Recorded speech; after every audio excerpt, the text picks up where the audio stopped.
são indicados para essa função. Né? A gente sabe que atualmente a SEAD, inclusive nos contratos formulados por ela, vem solicitando a indicação de não apenas um fiscal de contrato, como 2 fiscais, né? Um técnico e um fiscal administrativo, além do gestor de contrato. Então, a gente entendeu a necessidade da realização desse curso para exatamente deixar com que os profissionais que normalmente são indicados pelas secretarias para o exercício dessa função, né, fossem capacitados. Então, para ministrar nossa aula de hoje, né, durante as 8 horas, pela manhã e pela tarde, assim que acaba ficando um pouquinho complicado, porque todo mundo tem outras atribuições, mas eu tenho certeza que a nossa professora, a professora Lindineide Cardoso, né, ela que já é palestrante, professora, já capacitou tantas outras turmas relacionadas a contratos, que tem realmente a experiência vivida por ser servidora pública federal e ter atuado diretamente nessa área de gestão e fiscalização. Recentemente, né, autora do livro sobre contratos administrativos na nova lei, eu inclusive indico. Então, a gente achou por bem que ela, né, seria a melhor opção para estar conosco hoje. Então, professora Lindineide, seja muito bem-vinda.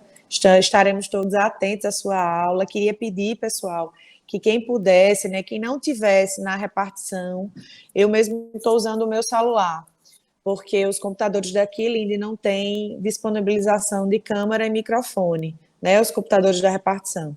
Então, quem puder acessar e ligar a câmera, até para interagir, né, com a professora, tirar as dúvidas, pode fazê-lo, até porque a aula fica mais interativa, ok? Professora, a sala de aula é sua, seja muito bem-vinda.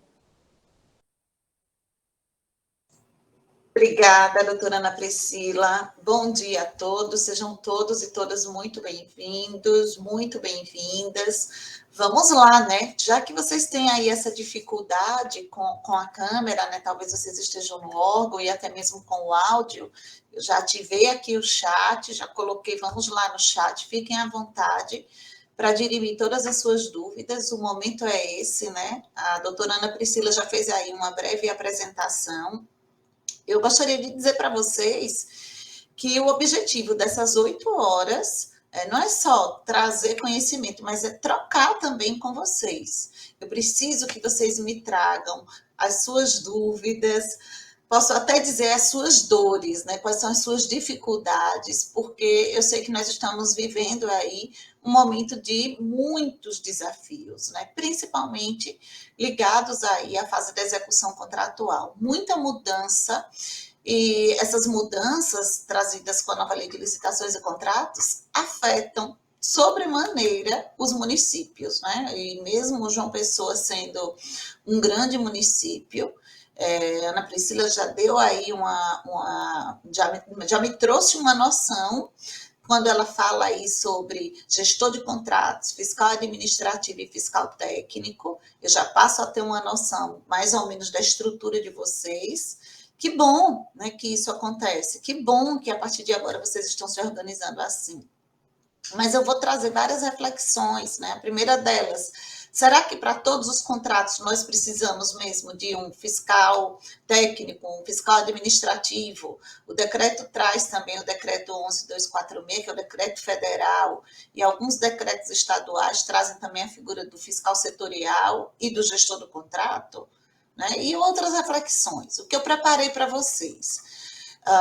Nós vamos falar sobre as novidades da nova lei de licitações ligada, tudo que for ligado, né, a contratos, tudo que for possível tratar nessas 8 horas. Vamos falar sobre as cláusulas necessárias a todos os contratos, o papel do gestor e do fiscal de contratos. Por que eu pretendo trazer as cláusulas necessárias? Talvez vocês digam, mas já sei quais são as cláusulas do meu contrato. Não basta conhecer a cláusula do seu contrato. Você precisa compreender como você deve analisar cada uma daquelas cláusulas, o que elas representam para você que é fiscal de contratos, né, e para o contratado. Né, e o não cumprimento dessas cláusulas, tanto pela administração como pelo contratado, quais são as consequências. Preparei também uma parte, né, sobre os mecanismos necessários para boa fiscalização. Porque eu sei que na maioria das instituições, às vezes até há um capital humano. Na grande maioria não há capital humano, tá? Se vocês sofrem com isso, na grande maioria esse é o problema. Mas quando há o capital humano, há uma deficiência muito grande ligada ao conhecimento, ao treinamento, à capacitação. Bom, isso é só uma introdução. Eu vou começar a compartilhar os slides, tá? Deixa eu apresentar aqui agora os slides. Eu costumo dizer que esse momento é sempre um momento crítico. Bom dia, Juliana. Seja muito bem-vinda. Deixa eu começar a compartilhar. Eu vou precisar de um feedback de vocês, me dizendo se está ok. Colocar no modo apresentação, até porque eu utilizo duas telas. E, para mim, geralmente vocês acabam sumindo. Deixa eu voltar aqui.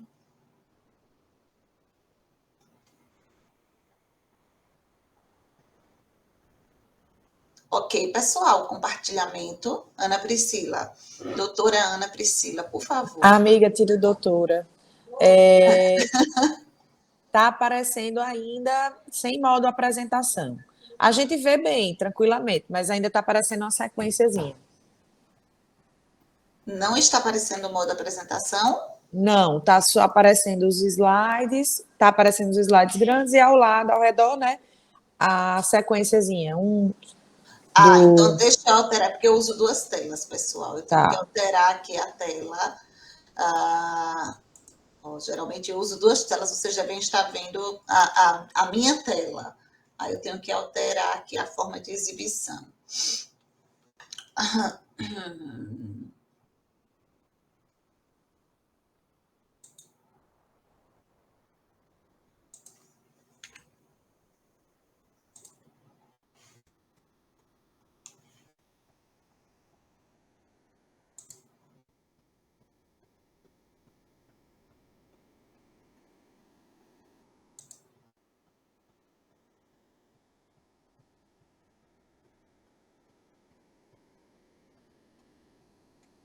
Agora, eu lembrar onde faz isso.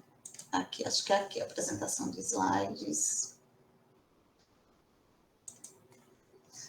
Eu mudei de computador. Lindy, não tem um cantinho embaixo que tem a apresentação, não, no canto inferior. Pois é. Não tem aí? Pois é, era isso que eu ia dizer. Eu mudei de computador recentemente, aí veio aí mudou tudo agora, sabe? Mas Não é assim dá tranquilo. F5 ou Shift F5. Como? Shift F5? Isso. Ela vai entrar no modo apresentação.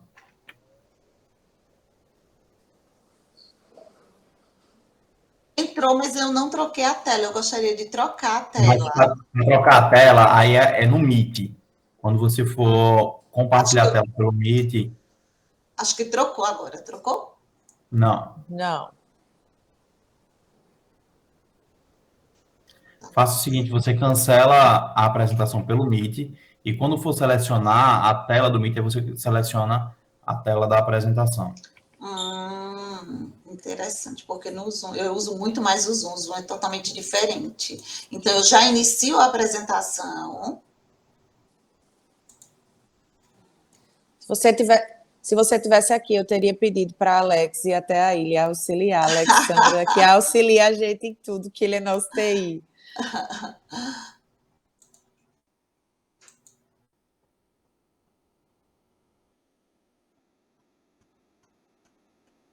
Alex, você me ajude, por favor, Alex. Janela. Vamos lá.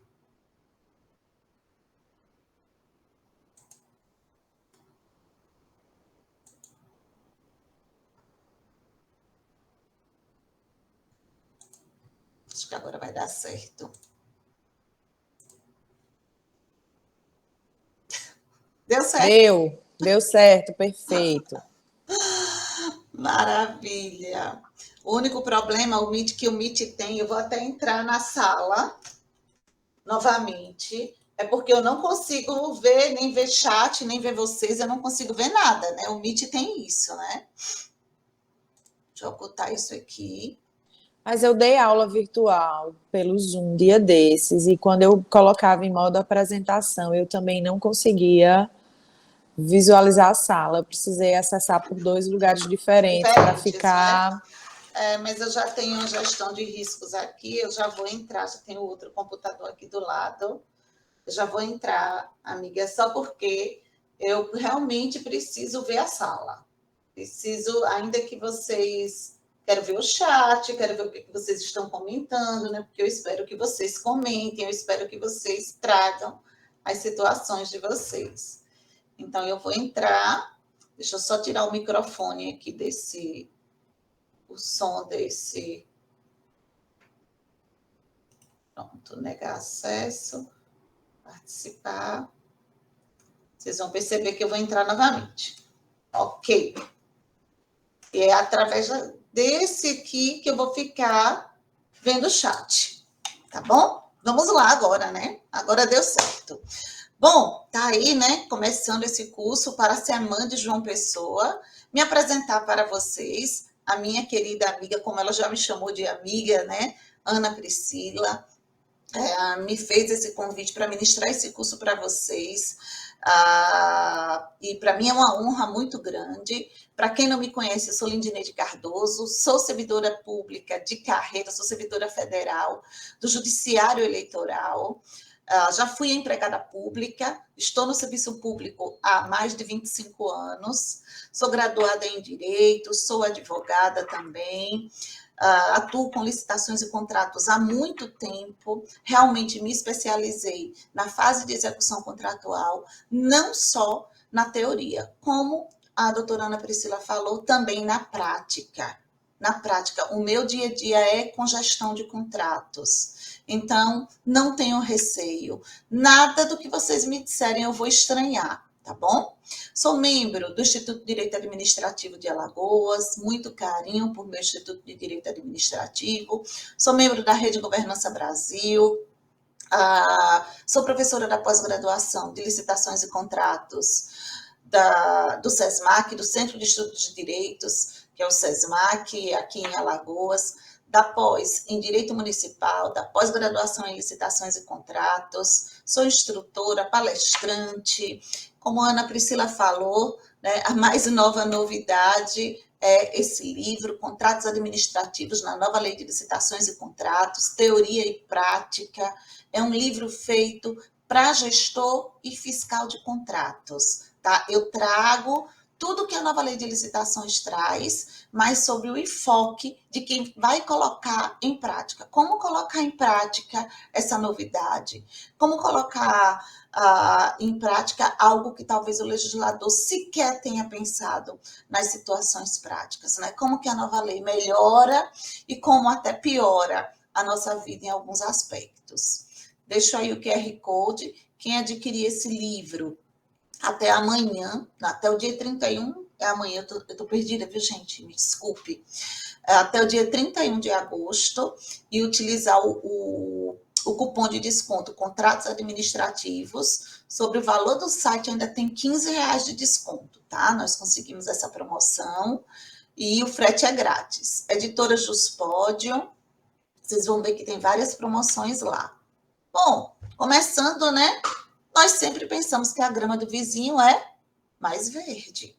Esse é o raciocínio que nós temos com relação à nossa vida funcional. Todas as vezes que nós chegamos no nosso órgão, e eu, como falei para vocês, já fui servidora de estatal, quando eu estava numa estatal, e era estatal federal, o meu sonho, na época eu era só estudante de direito, era ir para o judiciário. Então, eu virei uma concurseira e eu dizia assim, quando eu chegar lá no judiciário, isso não vai acontecer. Qual é a novidade? É igual, gente, né? Os nossos filhos, só muda o nome e o endereço. As situações são as mesmas, tá? Em maior dimensão ou em menor, mas nós vamos presenciar a mesma coisa. Então, para de acreditar, isso só acontece aqui na Semana de João Pessoa. Isso só acontece aqui na Prefeitura de João Pessoa. Não, a mesma coisa que acontece aí, acontece no Judiciário Federal. acontece num grande município, né, como talvez o município de São Paulo. Pasmem, né? Recentemente, eu tive uma turma do Tribunal de Justiça de São Paulo. Nessa turma, eu tinha 530 gestores e fiscais de contratos. Eram 530 pessoas desesperadas. Desesperados. Então, vocês imaginam, mas ali é uma superestrutura. O orçamento do Tribunal de Justiça do Estado de São Paulo é muito maior que o orçamento de muitos municípios, mas eles enfrentam os mesmos problemas que nós enfrentamos. Então, vamos acabar com essa história de que a grama do vizinho é sempre mais verde, tá bom? E vamos começar essa aula, né, trazendo para vocês, eu pretendo começar trazendo para vocês que esse macroprocesso de contratação, e macroprocesso de contratação é o termo muito utilizado pelo judiciário.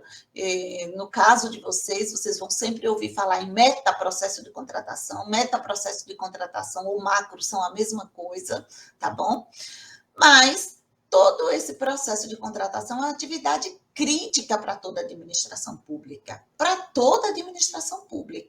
Crítica em diversos termos, né? Em diversas situações.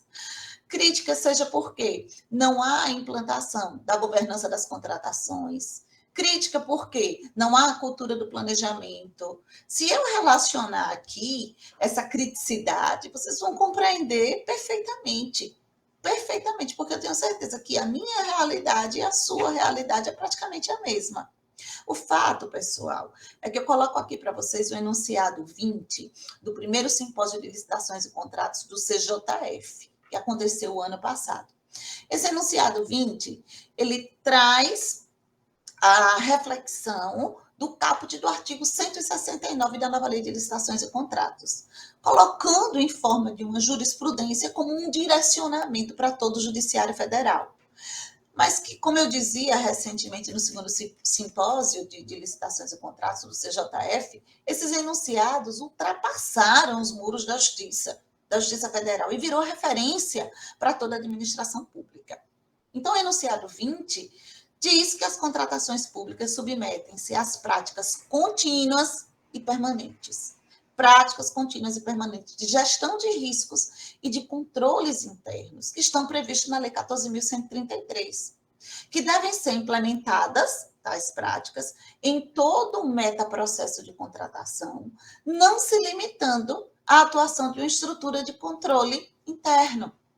Então, os mecanismos de controle que existem e já existiam, não existem hoje porque foram criados pela 1433, não. Existem porque já existiam. Esses mecanismos de controle, eles devem ser implementados em todo o metaprocesso de contratação e não dependem de uma unidade de controle interno atuando e dizendo, não, o correto era isso e você não fez desse jeito. A atuação do controle interno, ela deve ser prévia. E você tem que lembrar que na sua atividade diária de fiscal de contrato, existem controles que você precisa fazer. Gerenciamento de riscos faz parte da nossa vida. Gerir riscos é o que nós fazemos todos os dias quando acordamos e até quando vamos dormir, né? Quando vamos dormir, nós gerimos os riscos do dia seguinte. Então, a sua atividade de acompanhar a execução contratual é uma atividade de constante controle, e talvez você esteja pensando, que tipo de controle ela quer dizer? Quando você utiliza um checklist, quando você utiliza um mecanismo, uma lista de verificação, um mecanismo de conferência para os documentos daquele contrato, você está fazendo um controle. Quando você realiza uma diligência para o contratado, você está executando uma atividade de controle. Você está diligenciando o contratado para que ele corrija uma falha, uma irregularidade no processo. E você está atuando como controle. Afinal de contas, a atividade de fiscalizar o contrato é justamente para fazer com que esse contrato, a execução desse contrato, permaneça nos trilhos. Não pode sair dos trilhos. Não pode sair dos trilhos. E aí, pessoal, para começar a nossa aula, né, eu coloco aí essa imagem de uma pessoa com um grilhão, né? Com um grilhão. É como se esse contrato aprisionasse. Para dizer para você, eu não descrevi quem é essa pessoa. Eu não digo quem que é, se é a administração pública ou se é o contratado. O fato é que o contrato, ele não pode ser um grilhão. Ele não pode aprisionar ninguém. Ninguém. Existe, e já existia na Lei 8.666, e nós temos na 14.133, o dever de fiel cumprimento das obrigações, cabendo responsabilização para qualquer das partes que não cumpram as cláusulas contratuais. Então, a responsabilidade pelo cumprimento dessas cláusulas necessárias a todos os contratos é de ambas as partes. E talvez até vocês pensem aqui, poxa, ela vai falar sobre as cláusulas necessárias a todos os contratos, mas eu não tenho contrato, eu só tenho uma nota de empenho decorrente de uma ata de registro de preços. Como que eu faço?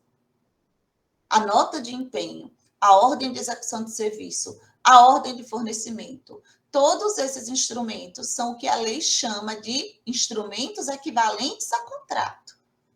Eles podem não ter o conteúdo de um termo de contrato, mas geralmente eles vão fazer referência ao termo de referência. Geralmente, né, as disposições, os métodos relacionados à forma de fornecimento, à forma de execução do objeto, estarão no termo de referência. Então, não esqueçam, tá? Ainda que você só tenha uma nota de empenho, e geralmente eu recebo a seguinte pergunta, professora, eu tenho uma nota de empenho, não tenho contrato, eu posso fazer um acréscimo? Pode. É instrumento equivalente a contrato. Nenhum problema. Nenhum problema, tá bom? Então, vamos falar um pouquinho sobre essas cláusulas necessárias a todos os contratos. Inicialmente, é preciso compreender o seguinte, pessoal. O contrato, né, é um ajuste. Quando a gente fala o contrato entre fulano e beltrano, é um ajuste. Quando duas pessoas se encontram, se conhecem, ajustam morar juntas, mesmo sem casar, existiu ali um acordo, uma comunhão de vontades. Isso é um contrato. Isso já é um contrato, tá bom?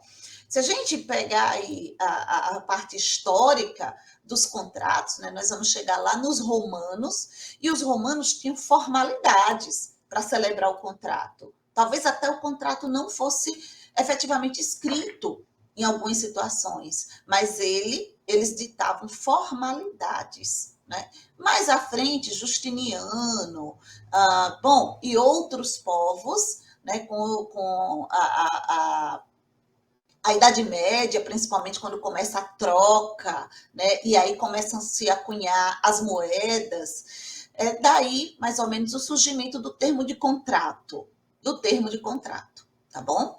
Mas esse termo de contrato, que é um instrumento, representa o ajuste que foi firmado entre a administração pública contratante e o contratado. E aí nós precisamos conhecer as cláusulas desse termo de contrato, que são divididas em cláusulas regulamentares e cláusulas financeiras. As cláusulas regulamentares são aquelas que tratam do objeto, a forma de execução, por exemplo, né, quando você coloca lá o fornecimento deve ocorrer no prazo de 10 dias após o recebimento da nota de empenho, 10 dias após a assinatura do contrato, a execução do serviço deve ser começada, deve se iniciar. Tudo que é referente à execução contratual, você coloca na forma de execução. Hoje, nós temos um item muito importante nos contratos, que é o modelo de gestão do contrato. Tudo que diz respeito à sua atuação enquanto fiscal de contratos e gestor de contratos, fiscal aí em sentido amplo, tá? Deve estar no modelo de gestão de contrato, que é um item, hoje, obrigatório ao termo de referência, e que vem como cláusula necessária a todos os contratos. A cláusula que trata da rescisão, das possibilidades de rescisão do contrato, né? O contrato pode ser... e hoje a nova lei de licitações não fala só em rescisão, A 8.666 falava somente em rescisão. A 1433 fala em extinção, porque extinção é muito mais amplo, muito mais amplo. Existem diversas formas de extinção do contrato. E a rescisão é só uma delas. A rescisão antecipada do contrato, né? A rescisão unilateral do contrato pela administração pública como uma de suas prerrogativas, é apenas uma das formas de extinção do contrato. E as responsabilidades das partes, que nós sabemos, né, quando a gente pega um contrato, tem lá a responsabilidade da administração pública, é basicamente fiscalizar a execução do contrato, né, que é o papel que vocês fazem, realizar o pagamento, fiscalizar a execução do contrato. Bom, são pouquíssimas. E quando nós olhamos as responsabilidades do contratado, aí sim nós temos um super rol de responsabilidades, tá bom? E precisamos atentar para as cláusulas financeiras. E aí é que mora o perigo. Porque são exatamente as cláusulas que estabelecem o equilíbrio econômico-financeiro do contrato. Então, eu tenho o preço, a matriz de alocação de riscos, que é novidade. Eu vou explicar para vocês o que é uma matriz de alocação de riscos. Os critérios de reajustamento dos contratos que sofrem uma mudança na nova lei de licitações e contratos. Tá? Todas essas cláusulas financeiras, né, são as cláusulas que, se afetadas por alguma mudança, ainda que seja unilateral da administração pública, elas precisam ser recompostas em termos de equilíbrio econômico-financeiro. A administração pública, ainda que possa alterar unilateralmente seus contratos, ela tem o dever de observar os percentuais legalmente estabelecidos e observar sempre o equilíbrio econômico-financeiro da proposta, porque a Constituição não fala do contrato, fala da proposta, tá bom? Então, alguma dúvida até agora? Alguém quer falar alguma coisa? Estou olhando aqui, ó, quando eu olho para o lado, é olhando o chat, viu? Ver se vocês têm alguma coisa para dizer. Não? Professora Lindineide. Oi. Só avisando que aqui estamos com vários microfones ligados, porque estamos assistindo o curso todos da minha sala. Ai, que maravilha! Microfonia. Mas, quando tiverem uma dúvida, eu mesma vou intervir, vou perguntar, porque o pessoal está sem microfone. Agradeço, obrigada. Ótimo. Bom, vamos lá, né, pessoal? O 92 traz o rol de cláusulas necessárias a todos os contratos. Primeiro, né, o objeto e seus elementos característicos. Lógico, né, tenho que ter o objeto. Muito cuidado, muita atenção. O 150, né, está lá no capítulo que trata das nulidades, diz que nenhuma contratação será feita sem a caracterização adequada do seu objeto. Caracterização adequada do objeto. Se não houver essa caracterização adequada, né, inclusive, esse contrato ele padece de nulidade. Mas a nulidade hoje na lei 14.133 não é uma nulidade como a da lei 8.666. O fato é que, havendo uma discordância entre o instrumento contratual e o edital da contratação, nós precisamos verificar quem prevalece. E para isso, pessoal, o inciso 2 do artigo 92 estabelece como cláusula necessária a todos os contratos a sua vinculação ao edital da licitação e à proposta. Então, muita atenção, porque existem diversas situações em que há um conflito das cláusulas contratuais como um todo, não só do objeto. Há um conflito entre o edital e a minuta do contrato, que não foi observada no momento da licitação, e esse conflito, ele surge, né, porque os problemas realmente aparecem na fase da execução contratual. E aí, quando você constata que há um conflito entre o que foi posto no edital e o contrato que foi celebrado, eu já ouvi pessoas dizendo, mas o contrato faz lei entre as partes. Faz. Princípio da pactação servanda, né? Embora seja de direito privado, se aplica, sim, aos contratos públicos. Se aplica, sim. Mas muita atenção, que ainda que o contrato faça lei entre as partes, a própria lei, no inciso 2º do artigo 92, diz que o contrato se vincula ao edital da licitação e à proposta. Então, gente, a minuta de contrato, aquele termo de contrato, ele é acessório. O principal é o edital. O licitante, ele constrói a sua proposta com base no edital. Com base no edital. Então, se houver um conflito desta natureza, né, geralmente as assessorias jurídicas têm que caminhar com foco no edital. Qual foi a previsão no edital? Porque eu sei que alguém aí deve estar dizendo, poxa, mas o licitante nem leu o edital. Verdade. Mas se ele não leu o edital, quiçá a minuta do edital que está errada. Porque ele poderia, sim, impugnar aquela cláusula contratual, né, que viu lá na minuta do edital e dizer, olha, essa cláusula aqui que está posta na minuta, ela entra em conflito com tal cláusula do edital. Mas nós já sabemos a problemática que existe. Nós já sabemos, né, que muitos licitantes não se dão o trabalho de ler a minuta do contrato. Então, muita atenção, porque o nosso contrato, o contrato que você está com ele em mãos, acompanhando a execução, ele se vincula ao edital e à proposta do licitante vencedor, ou ao ato que tiver autorizado a contratação direta e a respectiva proposta. Sempre haverá essa vinculação, tá bom? E aqui, ó, acórdão 3217 da primeira Câmara do Tribunal de Contas da União. É vedado celebrar contrato em discordância com os termos do edital e da proposta. Não é possível assinar contrato em valor que foi proposto pelo licitante que venceu ao certame,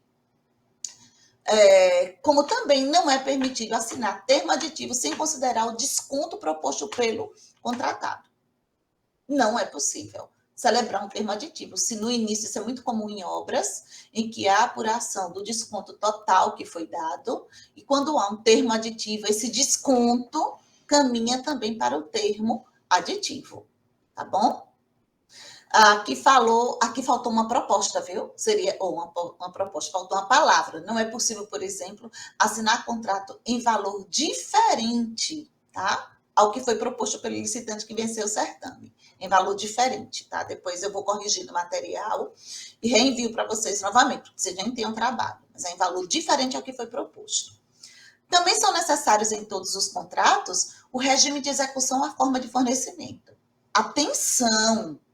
Atenção, como cláusula necessária, o regime de execução daquele contrato, né, se será parcelada a execução, se a entrega é única, né, se a execução será mensal, bimestral, como nós temos, por exemplo, nas manutenções preventivas. Algumas manutenções preventivas, elas ocorrem bimestralmente, né, e as preventivas ocorrem bimestralmente, as corretivas a qualquer momento. Tudo isso é o regime de execução daquele contrato. E a forma de fornecimento? A forma de fornecimento também deve ser detalhada. O local em que será entregue, tá? São cláusulas regulamentares. Agora, no inciso 5, eu tenho cláusulas financeiras. O preço e as condições de pagamento, os critérios, a data base e a periodicidade de reajustamento de preços e os critérios de atualização monetária entre a data do adimplemento das obrigações e do efetivo pagamento. E aí, gente, nós temos mesmo, né, que tratar de forma pontual sobre tudo isso. Começando, gente, com a data para o pagamento, né? O preço. Deixa eu falar sobre o preço um pouquinho. O preço... Gosto muito, né? A Ana Priscila também, a doutora Ana Priscila também foi aluna de Rony, querido Rony Charles, que inclusive vive aí em João Pessoa. Rony disse que o preço é o encontro de duas vontades. O preço é o encontro de duas vontades. E eu espero que a vontade da administração seja muito bem construída, porque a pesquisa de preços, uma boa pesquisa de preços, tá? Ela é fundamental. Ela é fundamental. Principalmente para evitar algo que nós vamos tratar lá na frente. Evitar superfaturamento na fase de execução dos contratos. Porque a pesquisa de preço mal construída, ela, né, geralmente, né, quando vai ao mercado, a administração pública já inicia o contrato pagando caro, e esse pagamento caro vai ter reflexos na fase da execução contratual. Vai ter reflexos. Hoje, mais do que nunca, porque a nova lei de licitações traz o dever de que nós realizemos o pagamento conforme o resultado. E quando já se começa errado, com a pesquisa de preços falha, esse resultado a ser obtido, né, na execução contratual, ele se torna bem complicado. Bem complicado, até porque uma certeza que nós temos relacionada aos contratos, certeza é que eles serão alterados. Eles serão alterados. E no momento dessas alterações, reajuste, repactuações, revisões. Se eu já tenho um preço que não foi construído adequadamente, né? E se eu não corrigir no momento apropriado, porque nem sempre nós temos condições de corrigir, né? O exemplo é que o reequilíbrio econômico-financeiro, a revisão dos contratos, foi posta para ambos os lados. Mas só quem faz uso praticamente é o contratado. Tá bom? Sobre o prazo para o pagamento, muita atenção, muita atenção. Eu não sei como que vocês utilizam aí na semana, talvez ainda estejam utilizando aquele prazo do artigo 40 da Lei 8.666, que o pagamento será realizado até 30 dias, né? Tem o prazo máximo de até 30 dias contado aí do recebimento da nota fiscal da fatura. É assim que o 40 da Lei 8.666 estipula. Na 14.133 não há prazo. Não há prazo. Por isso que eu coloco para vocês essa nota explicativa da AGU, que para mim ela é mais do que explicativa. Ela é esclarecedora. Olha só, diferente do que dispunha aí o 40 da 8.666, a Lei 14.133 foi omissa quanto à estipulação de um parâmetro de prazo para pagamento. Opa! E quem vai construir esse prazo para pagamento? A equipe de planejamento da contratação. Lembre-se, nos estudos técnicos preliminares, vocês vão ao mercado, você nem decidiu ainda qual será o objeto da sua contratação. Você está analisando o mercado para ver qual que será a contratação mais viável para a semana. Depois que você define qual que é a contratação mais viável, né, você vai fazer uma análise de preços. Não é pesquisa de preços, é uma análise de valores.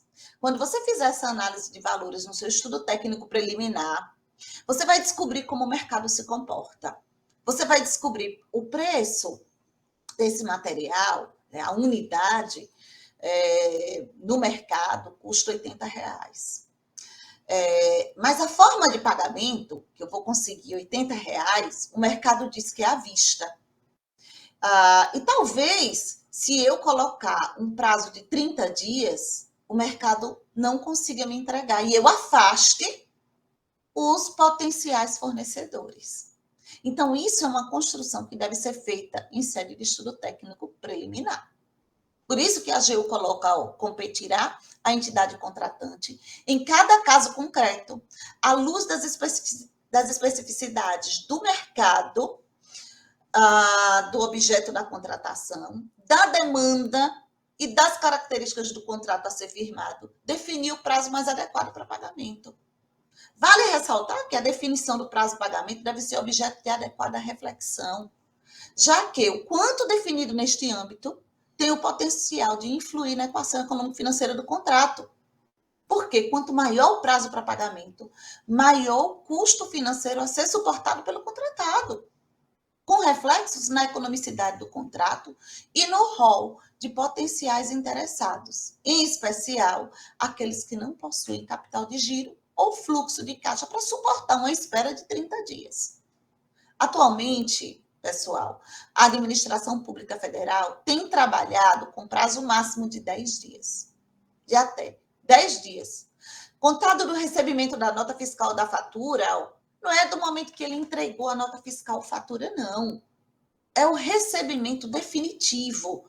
Ele já passou pelo fiscal técnico, ou fiscal administrativo, que fez ali o recebimento provisório, foi para o gestor dá o recebimento definitivo. Após o recebimento definitivo, a administração tem 10 dias para pagar. Porque após o recebimento definitivo, virá a liquidação no sistema e o efetivo pagamento. Então, é um prazo mais do que razoável. Muita atenção, e eu coloco aqui uma observação com relação à atualização monetária. Muita atenção. Perceba-se. Por sinal, o 5.3.2 coloca aí que considera-se recebimento da nota fiscal quando o órgão contratante atestar a execução do objeto. O recebimento definitivo é o tipo de recebimento que consolida o atesto. E muito cuidado, né? Ainda vou falar um pouquinho sobre recebimento provisório e recebimento definitivo. Nós temos que acabar com a história do atestei a nota. Atestou a nota, fulano? Atestei a nota. Nós não atestamos a nota fiscal, nós atestamos o serviço que foi realizado. Nós atestamos o fornecimento que foi realizado. E a forma de se receber, ainda que seja compras, é através de um relatório simplificado. Não é através de uma única palavra ou de um carimbo de atesto. Por quê? A administração pública, o agente público, ele não pode deixar os seus atos subentendidos. Quando você diz atesto, o quê? Você está atestando totalmente? Você recebeu totalmente ou não? Você só recebeu parcialmente? A entrega foi no prazo, sim ou não? Eu não sei o que você quer dizer com o atesto. É por isso que eu preciso, no caso de compras, de um relatório sumário, simplificado. E no caso de obras e serviço, a própria lei traz a necessidade de um relatório circunstanciado. Pode ser padronizado? Pode. Pode ser padronizado. Sem nenhum problema.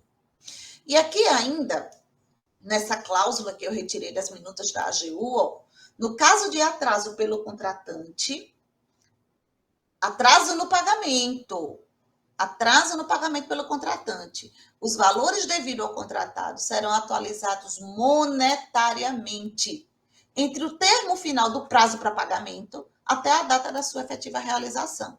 E aí traz um índice de correção. Em alguns contratos tem uma formulazinha lá de correção. O grande problema é, primeiro, a administração pública não aplica isso de ofício. Do jeito que essa cláusula está escrita, do jeito que essa cláusula foi posta nas minutas da AGU, o entendimento que se tem é que a atualização monetária deve ser aplicada de ofício. Tá? Porque não está condicionando ao pedido. Olha, o 5.3.3 condiciona se o contratado pedir a atualização monetária, nós pagamos. É assim que a administração pública deve se comportar. Eu entendo que não. Tá? E minha amiga Ana Priscila sabe que eu costumo contar algumas histórias, né? Uma vez eu estava num evento, era um evento exclusivo de licitantes, e tinha um licitante revoltado com a administração pública, né? Dizendo sempre, mas a administração pública atrasa no pagamento, né? O que eu mais tenho é problema relacionado ao atraso no pagamento. Tudo bem, eu reconheço, né? Acho que até melhorou, né? E isso faz muito tempo, mas eu sei que existe essa situação. E aí eu fiz a pergunta para ele estava tão revoltado, né? E eu disse, mas me diga uma coisa, quando a administração pública atrasa o pagamento, o senhor solicita atualização monetária? Porque é um direito que lhe assiste. E ele me respondeu, sabe o quê? Não, eu não vou solicitar não, porque senão eu vou me indispor com o fiscal, e o fiscal é gente boa. Olha aí, é assim que se processam as coisas no âmbito da administração pública? É dessa forma? Então, eu compreendi tudo. Né? Então, não reclame. Provavelmente, ele também está deixando a desejar na execução contratual. Né? E essa de o fiscal é meu amigo? Não. Se o fiscal for amigo dele, ele pede para sair. O fiscal pede para sair. Olha, eu sou amigo do fulano. Tá? Eu não me sinto confortável para continuar fiscalizando esse contrato. É assim que o agente público faz. É assim que o agente público faz. Dito isso, eu chamo a atenção, coloco aqui nessa seta em vermelho, para o parágrafo 2º do artigo 137. Na Lei 8.666, pessoal, o atraso da administração no pagamento superior a 90 dias fazia surgir para o contratado o direito à rescisão contratual. 90 dias, rescisão contratual. Não existia um marco. A administração sempre utilizou atraso no pagamento aí de 90 dias, contado do atesto, né? Ou nem atestava, já que ninguém atestou, e a Lei 8.666, inclusive, tratava de um tal de um recebimento tácito, não sei se vocês lembram disso, tá? Que não existe mais. Não existe mais. E nem deveria existir, porque ninguém recebe tacitamente, muito menos a administração. Ou a administração recebe ou recusa. Ela não recebe tacitamente. Bom, o que é que eu chamo a atenção? A Lei 14.133 mudou a redação do artigo que é equivalente a este da 8.666. E a Lei 14.133, gente, diz o seguinte, ó, o atraso superior a 2 meses, o atraso do pagamento ao contratado superior a 2 meses, contado da emissão da nota fiscal. Contados da emissão da nota fiscal, gente, faz surgir para o contratado o direito à rescisão contratual. Portanto, cuidado. Portanto, atenção. Atenção com este prazo, porque ele foi reduzido e o legislador ainda traz um marco, que, na minha opinião, é um marco equivocadíssimo, porque ele pode emitir a nota fiscal antes do carnaval e só entregar depois do carnaval, e muito depois do carnaval. E aí nós vamos contar da emissão da nota fiscal? Né? É temerário para a administração pública. Ok? Então, muita atenção a essas questões. Ainda sobre pagamento, é possível pagamento antecipado? E aí, o que é que vocês acham? Digam aí. Ana Pri, o que é que o pessoal está dizendo aí? Lide, você parece que adivinha, peraí.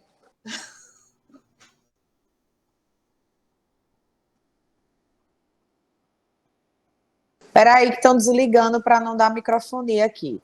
A gente está num debate aqui, Linde. Muito já começou, né? A levantar as possíveis problemáticas do dia a dia que a gente enfrenta. Nós aqui na semana, nós temos alguns pontos que não são dentro da nossa sede. Por exemplo, nós acabamos por gerenciar também o Parque Arruda Câmara, que é a Bica, que é um espaço que nós temos aqui, que é zoológico e botânico, é uma área verde no coração da cidade. E lá são entregues diariamente, né? Diariamente, semanalmente, né, Pedro? A depender, materiais que são entregues exatamente diretamente lá. Por exemplo, que servem para alimentação dos animais, né? Ou que servem ainda para manutenção do parque. Então, eles são entregues diretamente. Ocorre que, normalmente, alguns contratos ainda têm como fiscal e gestores os meninos que trabalham diretamente aqui na sede. Quem recebe a mercadoria seriam os servidores, alguns servidores já designados de lá da própria Bica. Mas a nossa Secretaria de Finanças, eu acho até que adequadamente, só aceita as notas atestadas por quem foi designado fiscal. Então, não adianta o pessoal que recebeu atestar, né, que recebeu, fazer a conferência lá na Bica, porque quando a gente envia para lá, se, por exemplo, tiver o nome de algum dos meninos que trabalham aqui na sede, eles precisam atestar, e não quem realmente recebeu a mercadoria. A gente já vem tentando fazer essa adequação, né, que é exatamente colocar para ser fiscal de contrato quem realmente recebe a mercadoria, quem realmente lida, né, com a solicitação do pedido junto ao fornecedor. Mas, em alguns casos, digamos assim, fica inviável porque não atende apenas a Bica, mas atende a sede e atende outras situações. Então, acaba que a gente tenta padronizar aqui na própria sede, mas algumas vezes, porventura, o material é entregue diretamente lá na sede do parque. E tem que ser Aí, entregue. pois é, isso. Aí eu queria só que você pensasse nessa problemática, né, analisasse Tem e solução. já meio que nos desse uma Uma solução com relação solução. a isso. Pronto, perfeito. O que é que vocês precisam? A pessoa que está lá no parque e que recebe o material, ele tem que ser designado fiscal setorial. Ele é só fiscal setorial. O que é que ele vai fazer? Ele vai receber, ele vai dizer se a quantidade, se a entrega foi feita no momento correto, se a quantidade está correta. Nem que seja, Ana Pri, através de um e-mail.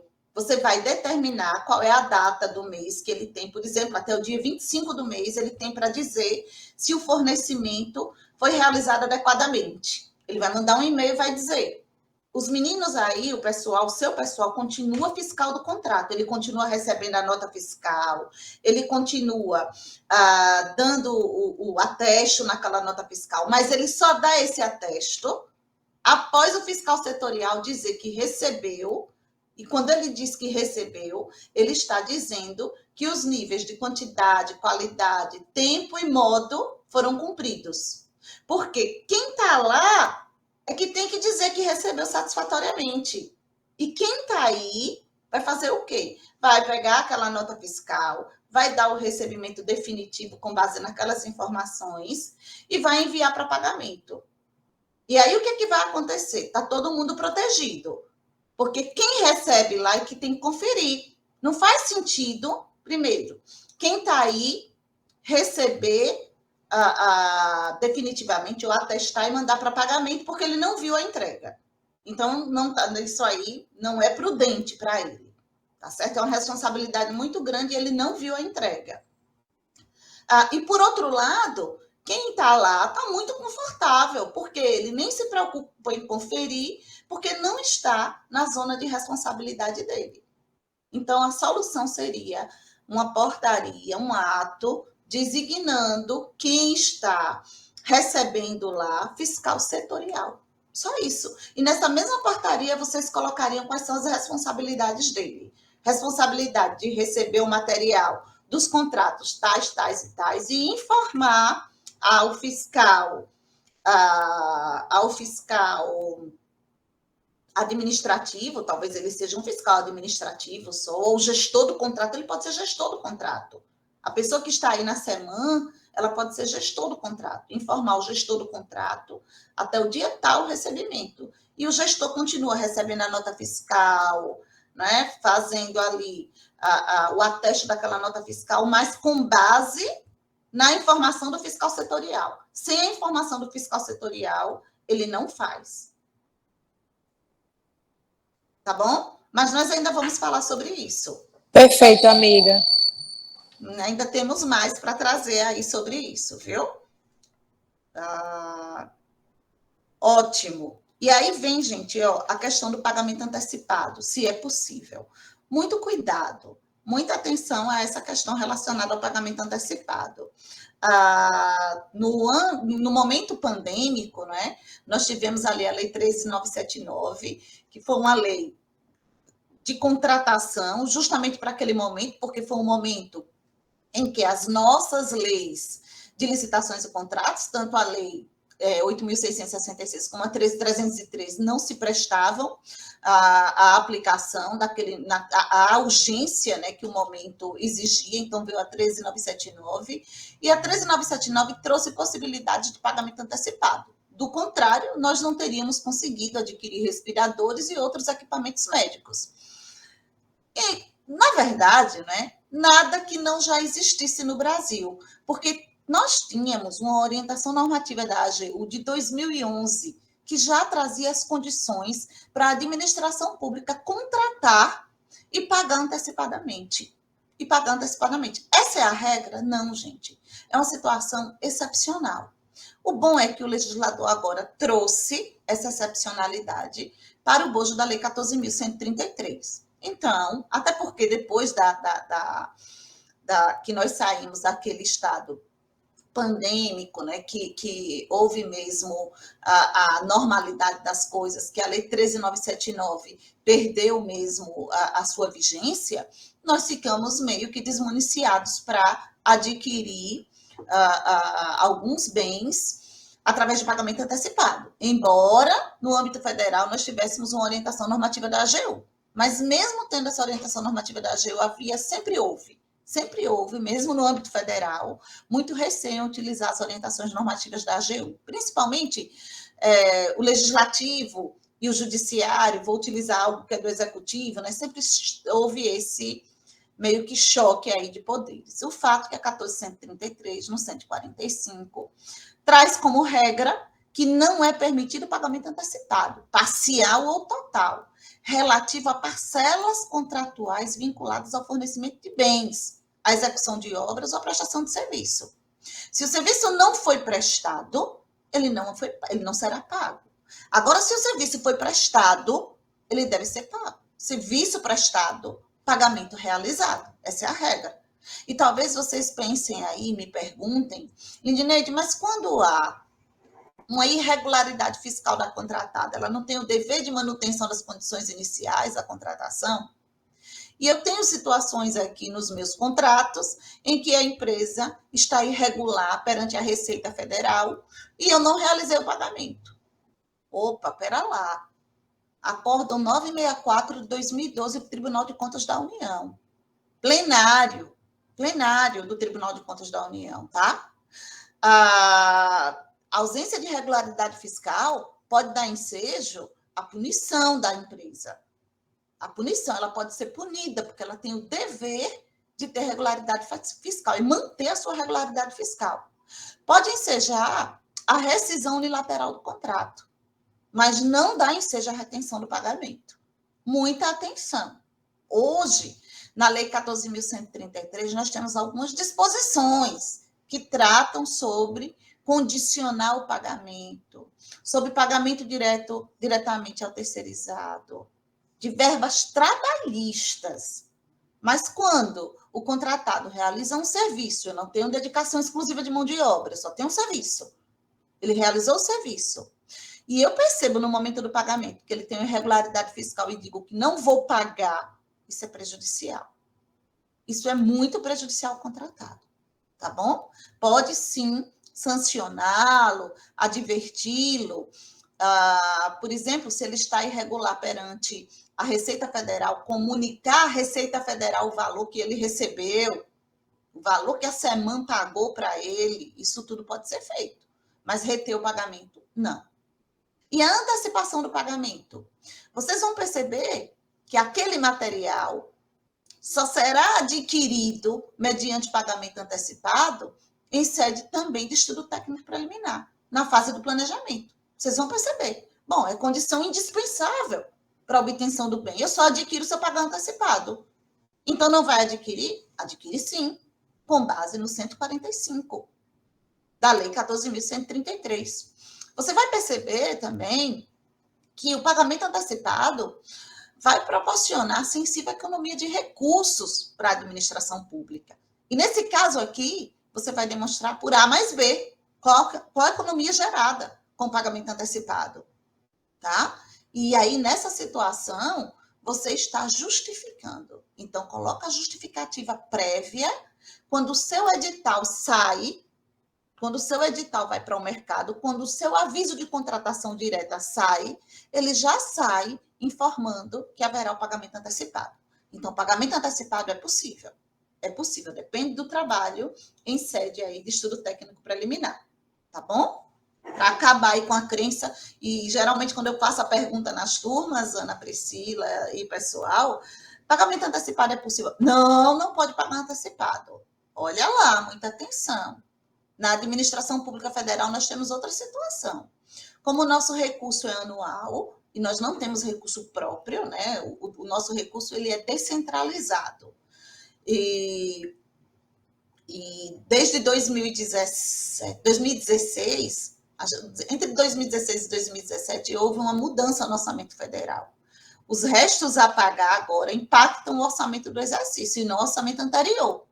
Então, no último mês, do ano, no mês de dezembro, nós antecipamos os pagamentos. O serviço que ainda está sendo realizado até o dia 30 de dezembro, mais ou menos entre o dia 5 e dia 10, todos os prestadores de serviços continuados recebem o pagamento. Serviço continuado, tá? Por quê? Para não impactar o orçamento do próximo exercício, porque se nós permitirmos que isso aconteça no próximo exercício, eu teria um déficit de quase um mês. E isso impacta muito. Mas tudo isso em um ato autorizando a pagar antecipadamente, um ato da autoridade máxima do órgão, autorizando a pagar antecipadamente, e qualquer problema, nós temos a possibilidade de realizar glosas no próximo pagamento, tá bom?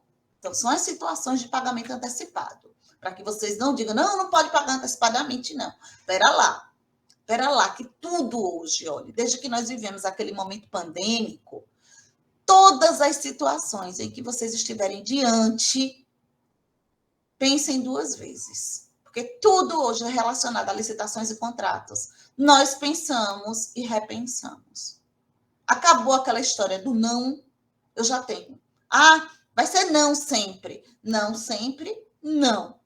Não, porque muita coisa mudou, tá? São necessários em todos os contratos as cláusulas que estabeleçam o critério, a periodicidade de medição. Qualquer coisa é medição. Eu não tenho medição só em obras, não, gente. Quando a pessoa recebe os alimentos dos animais lá, eu tenho certeza que vocês têm quantidade. Quantos quilos, a qualidade daquele alimento, o tipo do alimento. Quando a pessoa recebe e faz essa análise, ela está fazendo o quê? Uma medição. Uma medição. Quando eu contrato computadores e recebo esses computadores e faço a contagem da quantidade de computadores, ligo esses computadores e submeto-os a teste, vou testar cada uma dessas máquinas, eu estou fazendo uma medição, tá? E o prazo para liquidação e pagamento, que nós já falamos sobre isso. Prazo para início das etapas de execução, conclusão, entrega, observação e recebimento definitivo, quando for o caso, crédito pelo qual correrá a despesa, isso é tranquilo, e matriz de risco. Aí, matriz de risco é novidade, porque a matriz de risco entra, né, como uma cláusula contratual definidora do equilíbrio econômico-financeiro dos contratos. Vocês vão utilizar? Acredito que não, porque a matriz de alocação de riscos, ela hoje só é obrigatória para contratos de grande vulto, contratação integrada e semi-integrada. Então, com certeza, se for para fazer uma grande obra, vai para a Secretaria de Obras e não para vocês, tá? Eu coloco aí um e-book que foi lançado pelo Contratos Gov, e nesse e-book eu falo sobre gestão de riscos e alocação de riscos. Tá? Melhor do que o e-book é o meu livro, porque no meu livro eu tenho um capítulo inteiro te ensinando a elaborar um mapa de riscos e te ensinando a elaborar uma matriz de alocação de riscos, tá bom? Estava disponibilizado nesse QR Code, mas eles estão com algum problema, porque eles estão ajustando a plataforma deles e vocês não estão conseguindo acessar, tá bom? Mas qualquer coisa, se precisarem, eu mando para a Ana Priscila e a Ana Priscila manda para vocês, distribui aí para vocês, tá? Bom, prazo para repactuação de contratos e prazo para resposta ao pedido de reequilíbrio econômico-financeiro dos contratos. Olha aí, o legislador, à medida em que ele aumenta alguns prazos e favorece o contratado, ele diminui diversos prazos e deixa a administração pública numa situação um tanto complicada. Por quê? Se em alguns órgãos a repactuação que é a forma de reajuste dos contratos com mão de obra exclusiva, demora aproximadamente 3 meses, a lei agora diz que esse prazo será de preferencialmente 1 mês, contado da data do fornecimento da documentação. Que documentação é essa? Prevista lá no parágrafo 6º do 135. A convenção coletiva da categoria e a planilha de custos. Além disso, prazo para resposta ao pedido de reequilíbrio econômico-financeiro. O artigo 123 trata sobre todos os pedidos e solicitações feitas à administração pública. E a doutrina entende que, quando o contratado solicita o reequilíbrio econômico-financeiro, a revisão de um contrato, ele está fazendo a solicitação. Portanto, o prazo será o do parágrafo único do 123, que diz, salvo disposição legal ou cláusula contratual que estabeleça prazo específico, concluída a instrução do requerimento. Quando é que nós vamos concluir a instrução desse requerimento? Quando nós analisarmos aquele pedido dele, e quando nós falamos em pedido de reequilíbrio econômico-financeiro, ele tem que demonstrar o fato superveniente e ele tem que demonstrar, através de planilha, o impacto sofrido naquele contrato. Se ele demonstra tudo isso, né, depois que ele demonstrar e que nós analisarmos, a partir deste momento da análise realizada, da instrução realizada, o prazo para a administração pública decidir será de 1 mês. Tá bom? Deixo isso aí a título de informação. As garantias oferecidas para assegurar a plena execução do contrato quando exigidas. E o prazo de garantia do objeto. Pessoal, precisamos conversar sobre garantia de execução contratual. Vocês têm contratos com garantia de execução contratual aí, Ana Priscila? Amiga, diretamente. Pronto. Pedro baixou o microfone aqui. Aqui, a gente só realiza contratações diretas. Então, na maioria das vezes, o pagamento é mediante empenho, porque são valores naquela, digamos assim, naquele Sim. patamar de contratações diretas mesmo, né?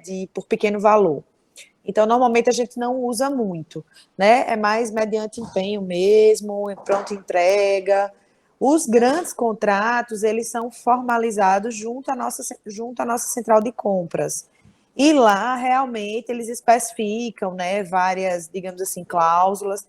Mas aí eu vou te dizer, sinceramente falando, a gente teve muitos problemas já relacionados à prestação de serviços contratados para as secretarias num total, para a prefeitura como um todo, que não foram solucionados. Um deles, eu vou até destacar, eu acho que todo mundo vai concordar comigo, é o nosso contrato de fornecimento de quentinhas, né, de alimentação. Eu já notifiquei a empresa, eu já chamei para conversar, o pessoal é parceiro, mas assim, vira e mexe, acontece de vir várias reclamações com relação a horário de entrega, com relação à qualidade da comida, às vezes dizem que vem cru, às vezes dizem que veio ruim, que o pessoal passou mal, que teve problema. Então, por mais que a gente dialogue diretamente com a empresa, a gente tem uma dificuldade. A gente já chegou a abrir processo de penalização, enviar lá para a SEAD, porque é ela quem é, tecnicamente, a gestora, eu acho, desse contrato como um todo, mas fica muito difícil porque a empresa não só é vencedora desse processo, aí é quando a gente vem para a prática, como também ela fornece para o restaurante, é o nosso restaurante, como é o nome, Pedro? Popular. Uhum. E aí, se tecnicamente eu penalizo essa empresa, que também é detentora de um outro grande contrato, acaba ocasionando um problema maior com relação a fornecimento de outros serviços para a administração. A gente já teve esse feedback de forma, digamos assim, informal, sem que a gente formalizasse isso. Mas aqui a gente adotou as providências no sentido de notificar a empresa, no sentido de registrar que isso aconteceu, de chamá-la de repente para, se você permanecer, né, fornecendo fora do padrão, fora da qualidade, fora do que foi estabelecido no nosso contrato, a gente vai abrir um processo de penalização junto à SEAD. Não só a gente, mas eu acho que outras secretarias também têm o mesmo posicionamento que a gente. E vocês funcionam como fiscais desse... Não, eu acho que quem é fiscal do contrato de refeição aqui, Antônio, tu lembra? É Pedro, é? É Pedro, né? Pedro funciona como fiscal. Pedro faz o relatóriozinho. Foi, Pedro, Pronto. Que a gente já pediu o relatório, pediu para registrar essa notificação, registrar quando o pessoal fizer essas reclamações. Isso é muito importante fazer, já que tem o setor que fique responsável. Agora, vocês não deixem de notificar nunca, porque a multa, né, a sanção ela tem um caráter educativo, então poderia aplicar uma multa. Com certeza o contrato tem multa. Quando ela recebesse a primeira multa, ela ia ajustar a contratação, porque ela não queria ser multada, não vai querer ser multada novamente, entendeu? Então, é uma questão assim, eu sei que às vezes também tem questões políticas por trás e não se torna fácil, mas qual que é o papel do pessoal da semana? Qual que é o papel do Pedro? Registra, Pedro. Registra todo, se for para fazer todo mês, faz todo mês, nenhum problema. Porque no futuro, quando o Tribunal de Contas cair sobre essa situação, né, você está resguardado, porque você fez constantemente os apontamentos. Então, essa é a missão, né, que eu percebo, sabe, Ana Priscila, de fazer com que os fiscais se resguardem. Vocês precisam se resguardar, tá bom? Bom, aqui, ó, então já que vocês não têm contrato com garantia de execução contratual, e geralmente nos contratos com dedicação exclusiva de mão de obra, a garantia de execução contratual é obrigatória, né? E eu tenho, no livro, tem um capítulo inteiro sobre garantia de execução contratual, porque há uma responsabilidade muito grande, não só da administração pública, quando ela solicita uma garantia de execução contratual, não se solicita garantia de execução contratual para tudo, porque não existe almoço grátis, né? Na verdade, o contratado embute o valor daquela garantia no seu preço, então não posso solicitar para tudo, mas se eu solicito uma garantia de execução contratual, a necessidade de uma correta fiscalização daquela garantia de execução contratual, tá bom? E cabe também a fiscalização, não só o acompanhamento da garantia de execução contratual, das garantias adicionais, ó, ali, quando eu falei sobre pagamento antecipado, se vocês, por acaso, estabelecerem um pagamento antecipado, tem que estabelecer também, e obrigatoriamente a lei traz, uma garantia adicional. O que a lei não traz é o percentual dessa garantia adicional. E como se dá, né, a apresentação dessa garantia? A lei traz as modalidades de garantia.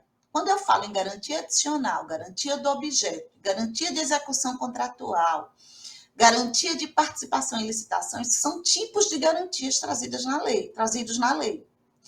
E quando eu falo sobre modalidades, aí eu vou para fiança bancária, calção em dinheiro ou título da dívida pública e seguro-garantia. O que a administração pública mais recebe é o seguro-garantia. A quem compete a escolha da modalidade? Ao contratado. Via de regra, quais são os percentuais? Entre 5% e 10%. O percentual é majorado, né? E vai de 5% a 10%. O percentual regular é até 5% do valor do contrato. Até 5% do valor do contrato, geralmente é o que nós solicitamos nos contratos mais simples. Limpeza, vigilância, manutenção predial, manutenção de ar-condicionado. Nós solicitamos essa garantia de execução contratual, que visa garantir a execução do contrato, tá bom? Nos contratos com mão de obra, com dedicação exclusiva de mão de obra, além de garantir a execução do contrato, os danos causados à administração, visa garantir também o cumprimento das obrigações trabalhistas e previdenciárias, tá? Esse percentual de até 5%, ele pode ser majorado até 10%. E o que nós temos de novidade é a tal da garantia de execução com cláusula de retomada, que vai ser aplicada para quem? Para obras e serviços de engenharia. Hoje, a seguradora pode ser convocada a assumir a execução daquele objeto contratual e concluir aquela obra. Mas isso aí é assunto para um outro curso, tá? Se o contratado opta por receber seguro-garantia, né, ou opta por apresentar seguro-garantia, hoje a lei faculta ao contratado o prazo de 30 dias para ele apresentar o seu seguro-garantia. Só que condiciona a assinatura do contrato à apresentação do seguro-garantia. Ele só assina o contrato quando ele apresentar o seguro-garantia, tá bom? Muitos vão apresentar desculpas, dizendo que só pode fazer a garantia com o contrato, mas isso não é verdade, porque as estatais já adotam isso aqui. Além disso, eu coloco aí só a título de informação, o Tribunal de Contas da União, né, o TCU, agora, desde 2022, já determinou a SEGES para que ela implemente mecanismos no Portal Nacional de Contratações Públicas para que nós lancemos as garantias de execução contratual também no PNCP. Isso vai ficar aí no material de vocês a título de informação. Direitos e responsabilidade das partes, penalidades cabíveis, os valores das multas e suas bases de cálculo. Cláusula necessária a todos os contratos. Mas, Lindy, eu só tenho aqui nota de empenho. Como é que eu vou ter multa estabelecida, direito e responsabilidade? Mais uma vez, no termo de referência. Mais uma vez, no seu instrumento de contratação direta, no instrumento que autoriza a contratação direta.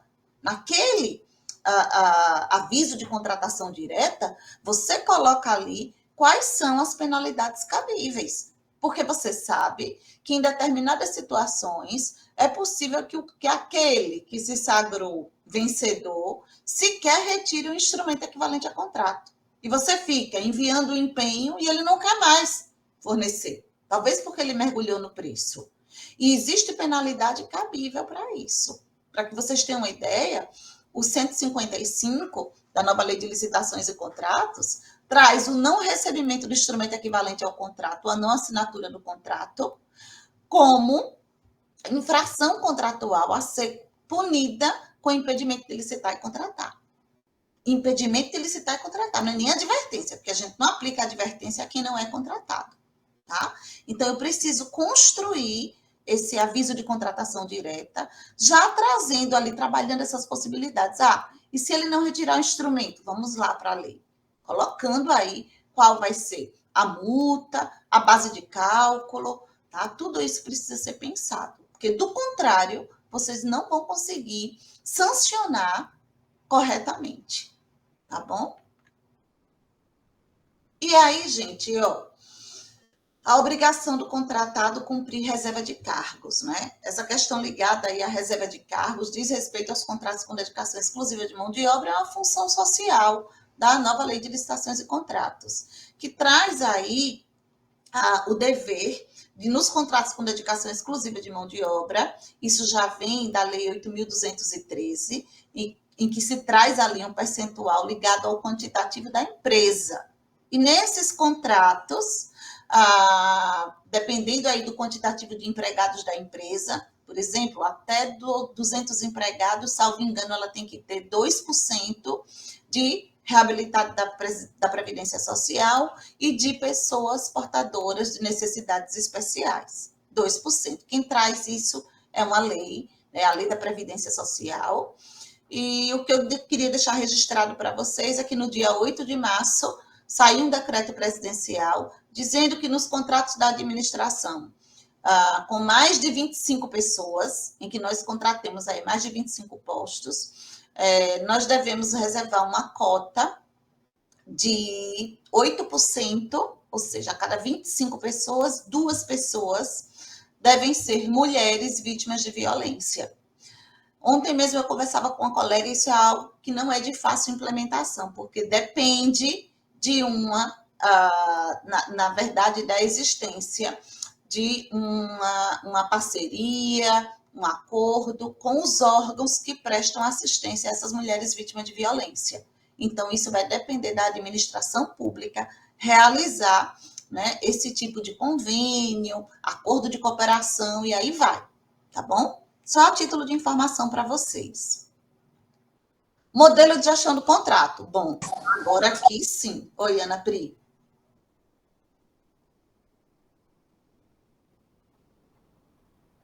Aqui é todo um ajuste para eu poder falar por conta dos microfones ligados, dos sons ligados. Lindy, nós somos Secretaria de Meio Ambiente. Por vezes, eu já quis colocar questões relacionadas a empresas que foram punidas ou penalizadas por crimes ambientais cometidos, alguma coisa nesse sentido, para meio que fazer uma seleção e uma habilitação dos nossos fornecedores. Na verdade, eu já coloquei isso em alguns estudos técnicos preliminares que eu enviei para a SEAT, né?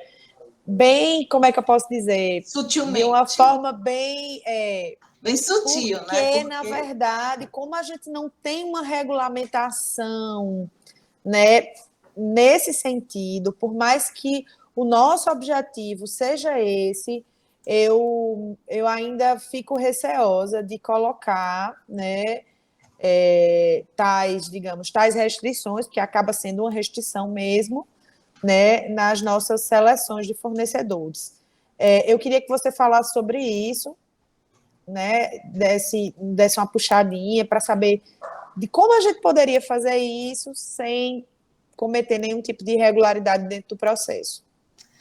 Pois é, Ana Pri, essa sua pergunta, né, é a pergunta de $1 milhão, né? Não é brincadeira falar sobre isso. Como que isso se resolveria?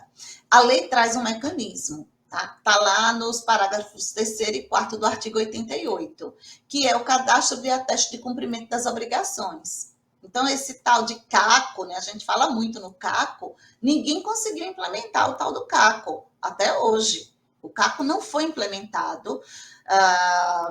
Existe lá a possibilidade justamente disso que você falou, daqueles que foram punidos pela administração pública na hora de participar de alguma seleção, mas isso seria utilizado como critério de desempate.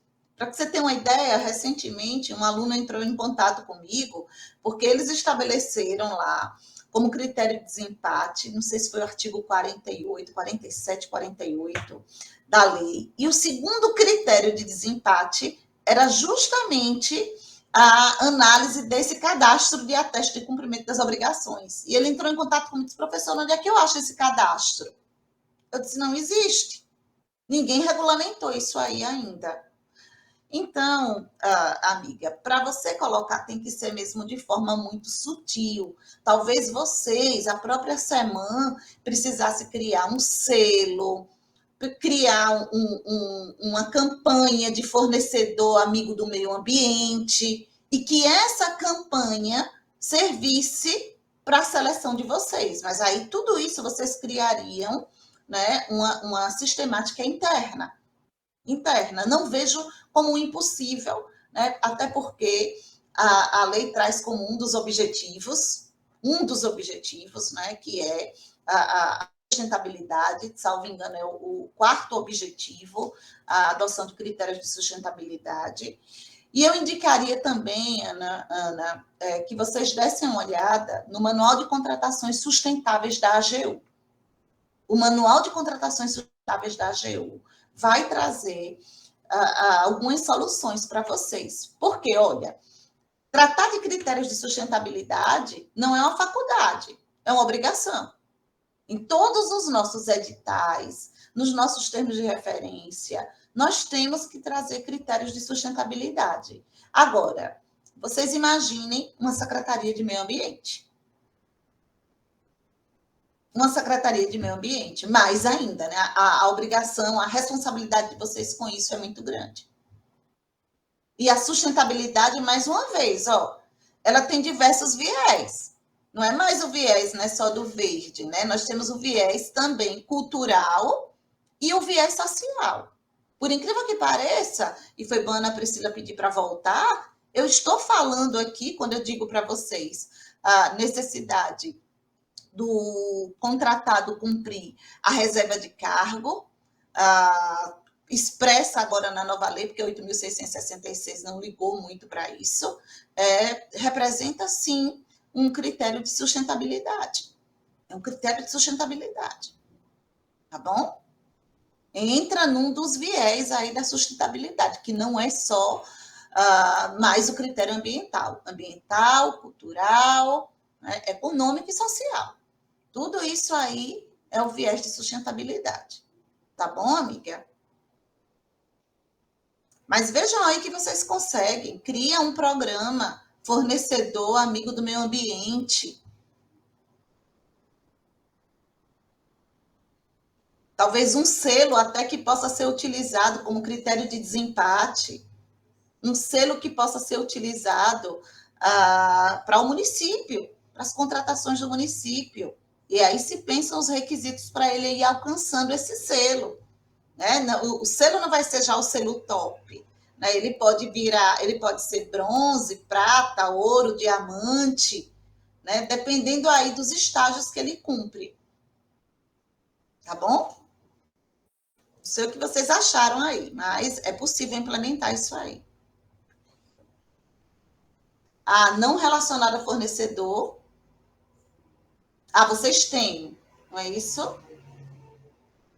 Deixa eu ver o chat aqui. A Ana Priscila está colocando aqui no chat. Tem um selo, mas não relacionado a fornecedor, certo? Entendi.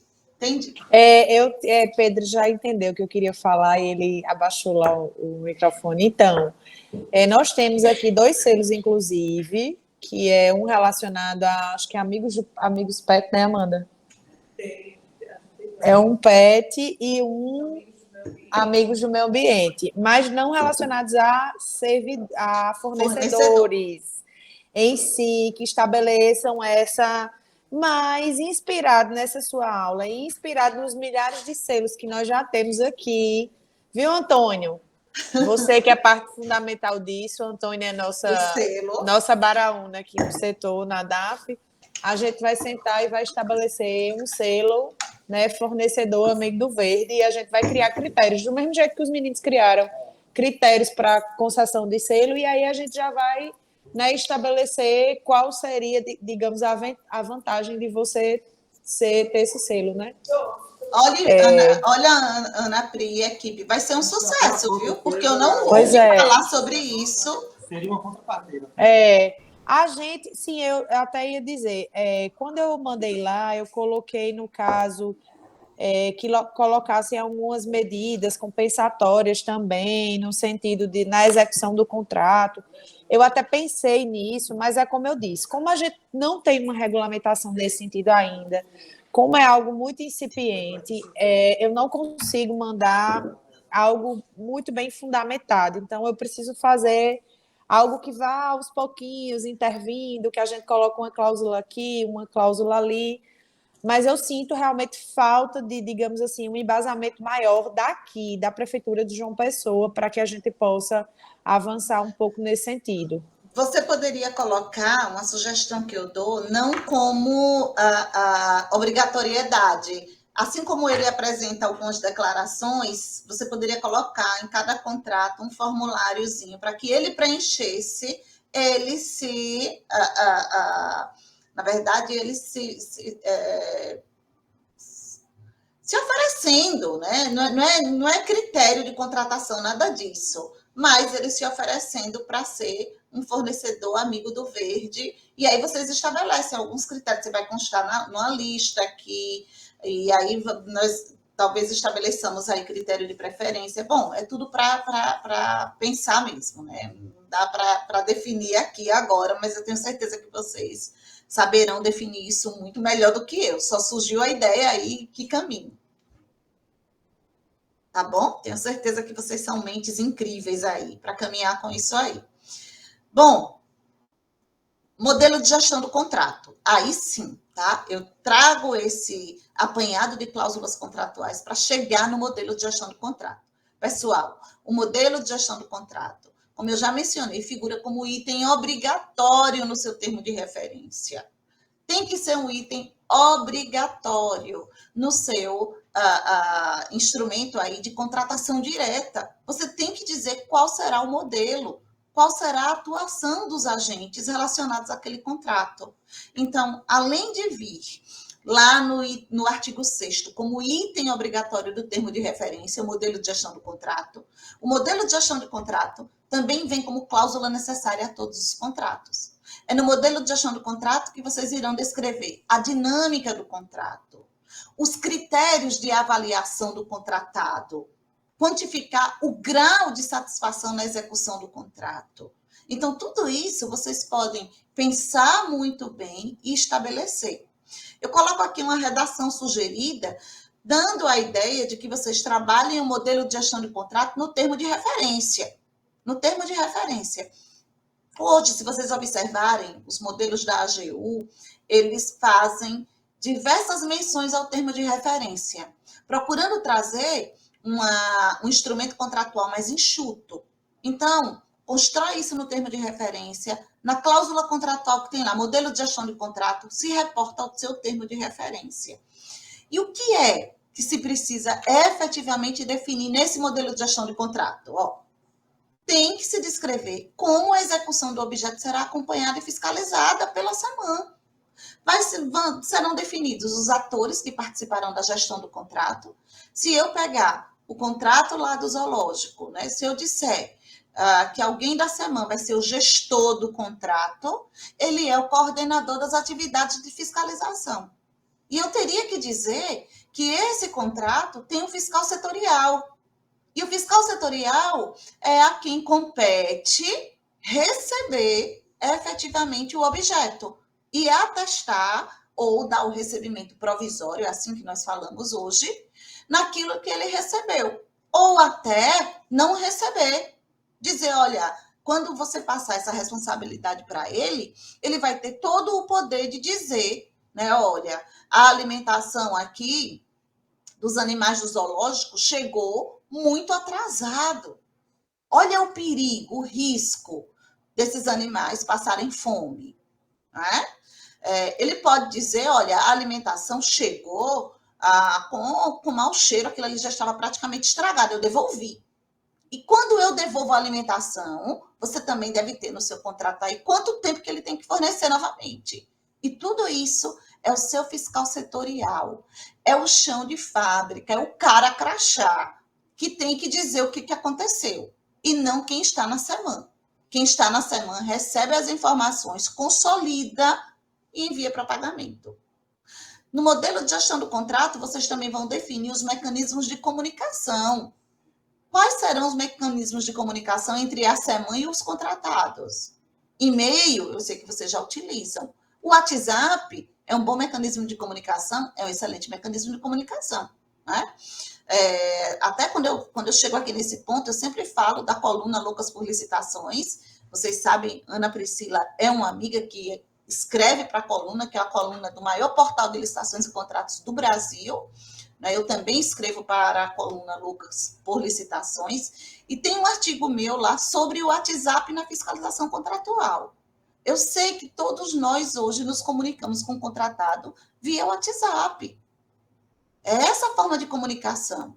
Mas nós temos que ter muito cuidado com essa comunicação. Primeiro, que esteja estabelecido lá no seu modelo de gestão do contrato, que a forma de comunicação com o contratado será a comunicação eletrônica, seja por e-mail, WhatsApp, qualquer ferramenta eletrônica, inclusive que venha substituir o WhatsApp. Mas que vocês não esqueçam que no momento em que você se comunica com o contratado, você é a Secretaria de Meio Ambiente de João Pessoa, um representante da administração pública, se comunicando com o fornecedor, se comunicando com o contratado. Você é representante da administração pública. Então, muito cuidado com os termos que você utiliza. Muita atenção. No modelo de gestão do contrato, também definir a forma de aferição e medição de serviços para efeito de pagamento, com base no resultado. Nós pagamos com base no resultado. E aí, mais uma vez, falar novamente, entra o tempo, o modo, a quantidade e a qualidade. O tempo do fornecimento foi no que foi especificado pela administração pública. O modo, será que, e vou mais uma vez pegar o tal dos alimentos, estão chegando acondicionados da forma correta, sim ou não? Porque vocês estabeleceram e vocês estão pagando por isso. E quem está fiscalizando isso? Tá bom? E quantidade e qualidade. Você tem que definir um mecanismo para ele aferir. Você pode definir, e você pode colocar nesses contratos, né, um excelente instrumento, que é o instrumento de medição de resultado.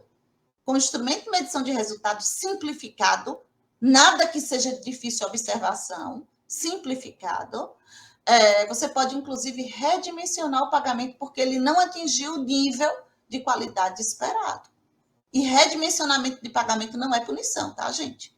Redimensionamento do pagamento é o seguinte, eu estabeleci que para que o seu pagamento fosse 100%, você me entregaria 100%. Mas, de acordo com o que eu observei aqui, a sua entrega foi de 97%. Portanto, você vai receber 97%. É isso. Isso é pagar conforme o resultado. Funciona? Funciona. Dá resultado? Dá. E qual o principal resultado? Ele não quer o contrato dele redimensionado, ele quer 100%. Ele quer 100%. Então, se ele quer 100%, ele executa bem. Ele executa bem. E isso é melhor do que punição. É melhor do que punição. Não significa que você faz o redimensionamento e você não possa punir. Redimensionamento não é punição. E ele já aceita antecipadamente. E definir os mecanismos de controle que serão utilizados durante a fiscalização de contrato. Olha aí, os mecanismos de controle. Né? Vocês, e aí, quando a gente fala em governança das contratações, aí nós falamos que é dever da alta administração implementar a governança das contratações. Existe uma série de mecanismos que eu vou tratar aqui para vocês. Sem a implementação desses mecanismos, eu posso dizer que a fiscalização ela será precária. Agora, quem vai dizer que a fiscalização está precária? Porque falta o estabelecimento de mecanismos de controle. Vocês. E a quem compete estabelecer os mecanismos de controle? É papel da governança. Então, eu não cobro o mecanismo de controle quando eu não tenho controle estabelecido. Eu não tenho. Então, alguém tem que dizer. E a lei traz diversos mecanismos, tá? Vocês podem dizer, mas nós já utilizamos aqui por conta própria. É possível? É possível. Para que vocês tenham uma ideia, em 2017, a IN5, a Instituição Normativa 5 de 2017, trouxe diversos mecanismos de controle. Meu órgão, como é o judiciário, fez vistas grossas para a IN5. Não, isso aí é para o Poder Executivo. Mas eu comecei nos meus processos a utilizar IMR, a utilizar mapa de riscos. Né? Ninguém ligava para aquilo ali. Ninguém ligava. E eu colocava como boa prática, vamos utilizar o IMR. Aceitaram. Mas hoje existe a obrigação. Desde 2020, nós temos uma resolução de governança das contratações, que é a resolução 347 de 2020 do CNJ, que obriga. E desde 2017 eu já fazia, então eu não senti nenhuma dificuldade. Então, do mesmo jeito, vocês podem pegar os mecanismos existentes e trabalhar de acordo com a realidade de vocês? Pode. Acho até que é um ato imenso, né? Um ato de muita... que demonstra, sim, o perfil dessa equipe, mas que deveria ser um ato de governança, que deveria vir de cima para baixo. Mas nada impede, tá? Que vocês façam isso onde? No modelo de gestão do contrato. Com vistas a quê? A melhorar o seu contrato. Nenhum problema. Tá bom? Definir método de avaliação da conformidade dos produtos e dos serviços entregues. Olha aí. Para quê? Para o recebimento provisório. Quem dá recebimento provisório? Fiscal. E definir também os métodos de avaliação dos produtos e dos serviços para fins de recebimento definitivo. Quem dá o recebimento definitivo? O gestor do contrato. Mas eu tenho um contrato aqui que eu não tenho. Não tenho um gestor e só tenho um fiscal. O que esse fiscal faz? Ele recebe definitivamente e manda para pagamento. Tá bom? Então, muita atenção a esse modelo de gestão do contrato. Não tenham receio. Mesmo que vocês ainda estejam fazendo contrato pela Lei 8.666, se está elaborando alguma coisa agora, peraí que eu vou colocar o modelo de gestão do contrato? Pode colocar. Ninguém vai mandar tirar. E vai servir de orientação para vocês. Tá bom? Os casos de extinção do contrato, o contrato se extingue aí, normal, se extingue de forma, quando eu digo normal, é pelo decurso do prazo, ou porque o objeto foi concluído, se extinguiu. É interessante colocar no encerramento desse contrato, um termo de encerramento do contrato? É sim. Um termo que informe ali que a extinção se deu pela efetiva conclusão do objeto, que não houve durante a execução contratual nada que abonasse ali, nada que maculasse, desculpem, a conduta do contratado. Isso facilita até quando você vai emitir ali um atestado, né, de capacidade técnica para aquele contratado. Rescisão contratual pode ser unilateral, consensual, judicial, por juízo arbitral, diversas hipóteses de anulação do contrato. Tá? Coloco aí só de forma geral para que vocês compreendam.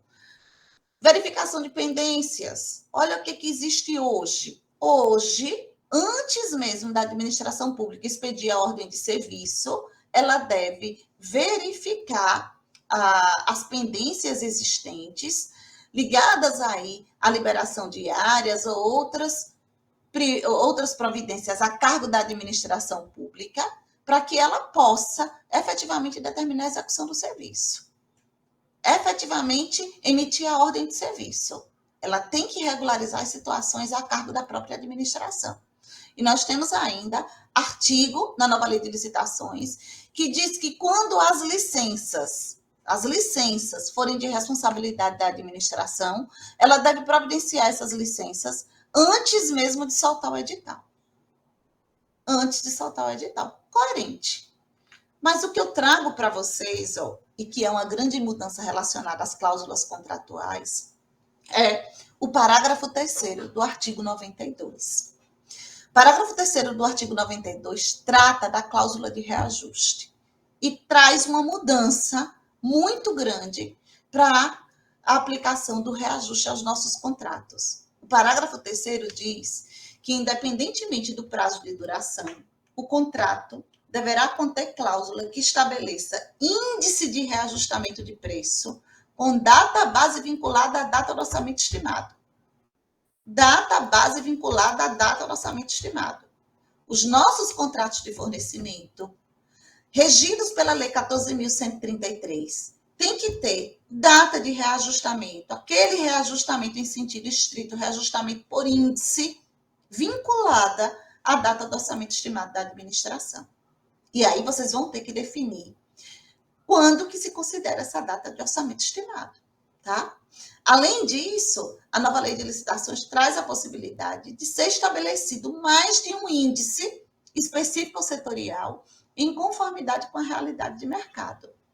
Para que vocês tenham uma ideia, existe um outro artigo na lei 14.133, muito parecido com esse parágrafo 3º do 92, que é o parágrafo 7º do artigo 25. O parágrafo 7º do 25 diz que, independentemente do prazo de duração do contrato, o edital deverá conter cláusula que estabeleça índice de reajustamento com data base vinculada à data do orçamento estimado.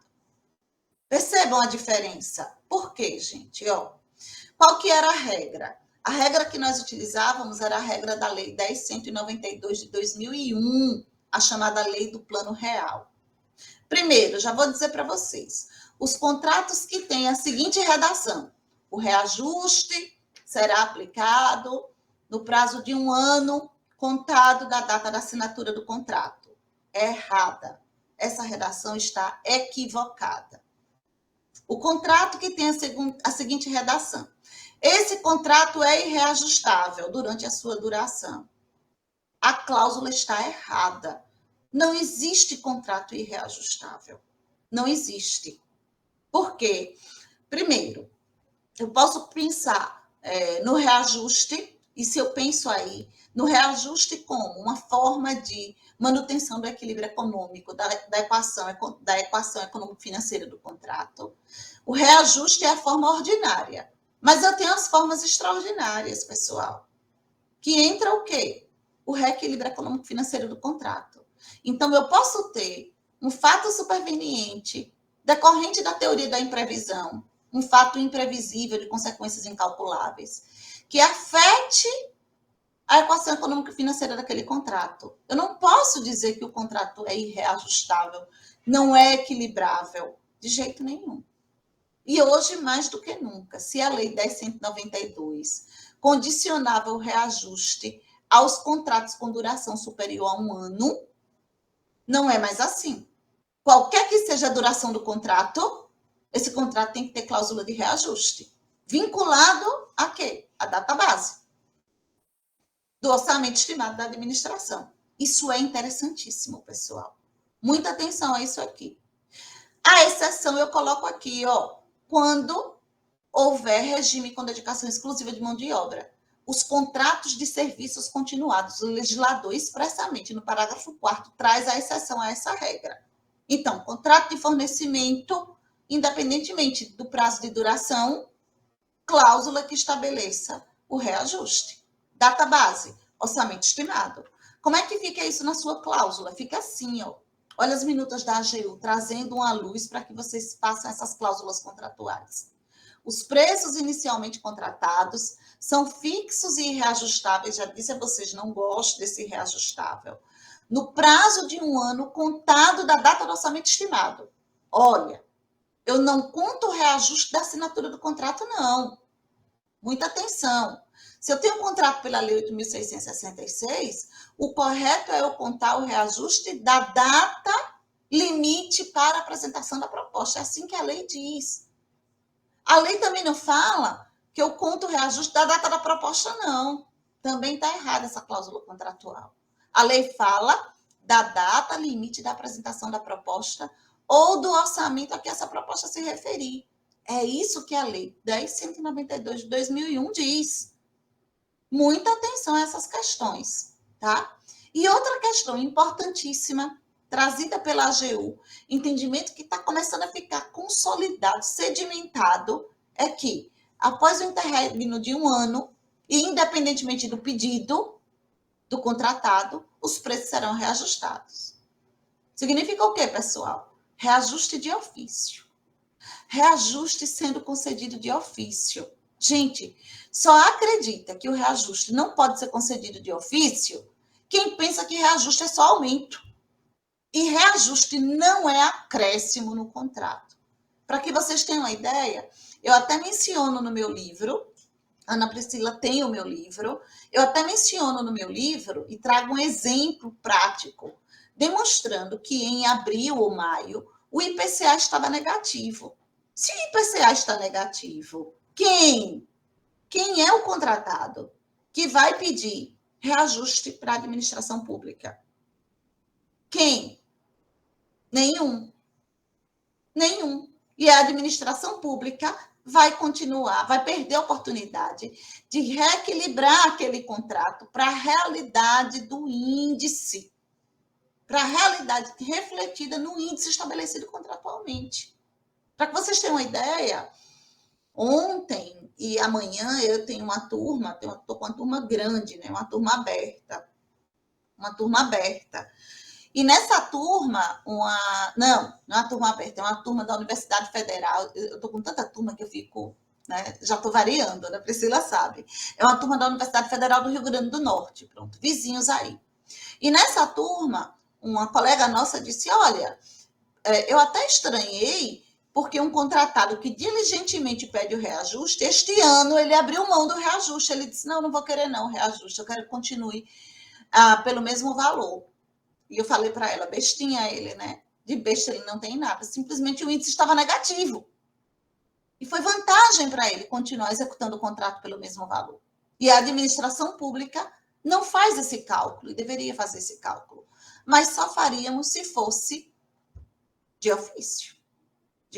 E essa é uma mudança, né, que tem sido capitaneada aí pela AGU e que está ocorrendo. Tá? Reajuste de ofício, tá bom? E o interessante, ó, tá aqui, tenho que trazer para vocês, o parágrafo 4º do 92 trata dos contratos de serviços contínuos. Muita atenção. Serviço muda totalmente.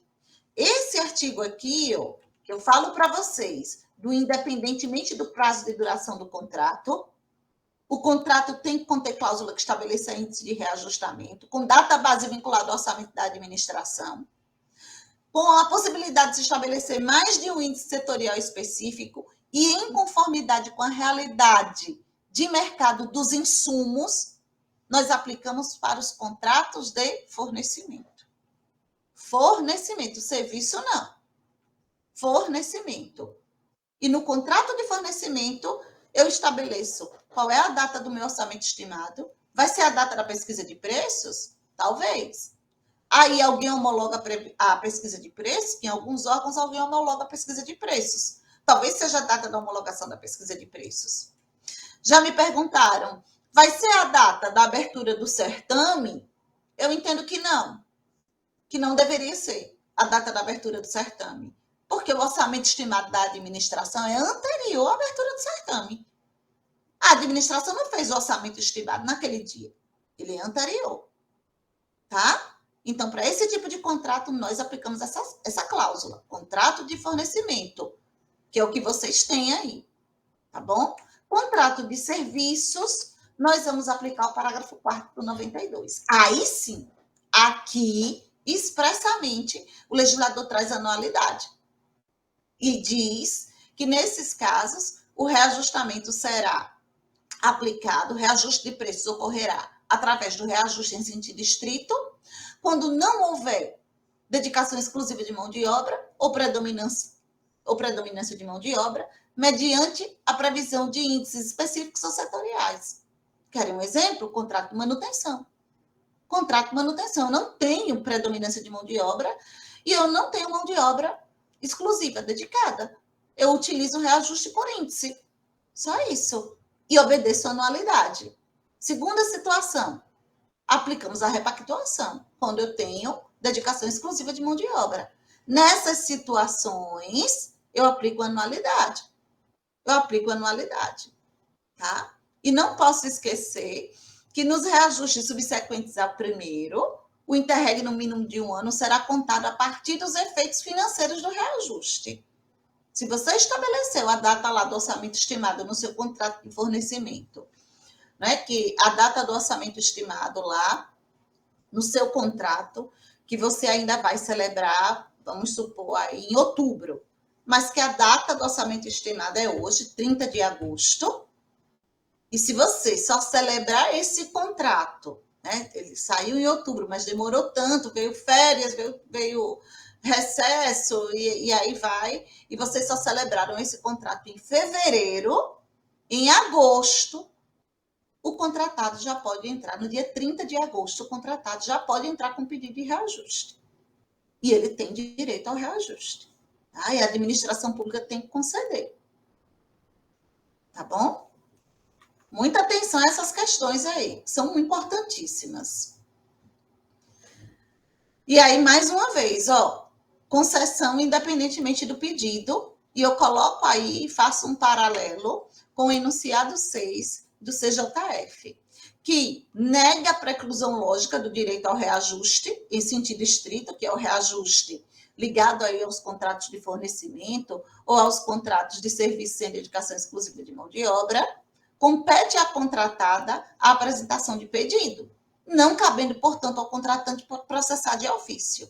Esse entendimento do CJF está sendo muito combatido. Para que vocês tenham uma ideia, no segundo simpósio de licitações e contratos, nós queríamos, inclusive, revogar esse enunciado. Não foi possível, mas o CJF tem a noção de que esse enunciado aqui, ele não é uma boa para a administração pública, pelas razões que eu já expus aqui para vocês. Ok? Vamos avançar, que tem muito mais. E aí vem a questão que eu falei para vocês. Como ter uma boa gestão de contratos sem ter uma política de gestão de contratos? É por isso que eu tenho que falar sobre a implementação dessa política de gestão de contratos, que passa, sim, pela governança das contratações. E vamos precisar falar, antes de entrar na política, efetivamente, de gestão de contratos, sobre objetivos e resultados. Mas antes de falar sobre objetivos e resultados, eu quero saber se tem alguma pergunta, se alguém tem alguma coisa para colocar, alguma observação para ser feita sobre a questão ligada ao critério de reajuste. Estou achando vocês muito calados, porque esse tema é muito polêmico. Ana Priscila. Deixa eu ver quem mais.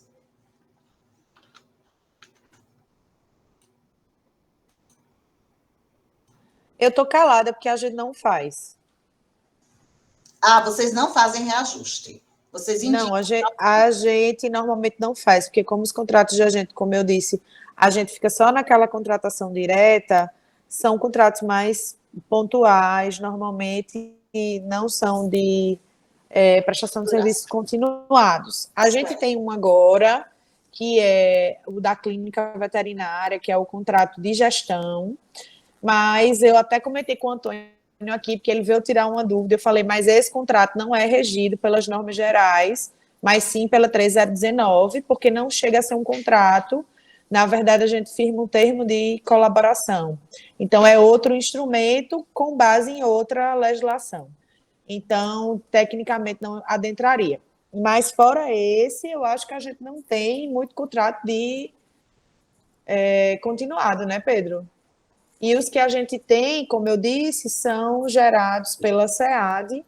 Então, normalmente, quando é gerado pela SEAD, todo tipo de penalização, reajuste, tudo, exato. Toda essa área Perfeito. são eles que cuidam. Perfeito, então. Então, vamos lá.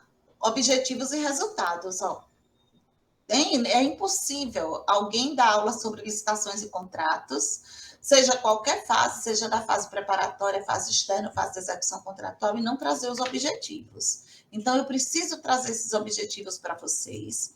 E vou destacar 2 objetivos só. O primeiro objetivo, que está aí no caput do artigo 11, assegurar a seleção da proposta apta a gerar o resultado de contratação mais vantajoso para a administração pública, inclusive no que se refere ao ciclo de vida do objeto. Pessoal, eu tenho destacado em minhas aulas que há uma mudança muito grande entre a proposta da Lei 8.666, porque lá no artigo 3º, o legislador da 8.666 diz que a proposta selecionada, ela já é vantajosa. Bastou selecionar, já é uma proposta vantajosa. E aqui, na 14.133, o legislador diz que tem como um dos seus objetivos assegurar.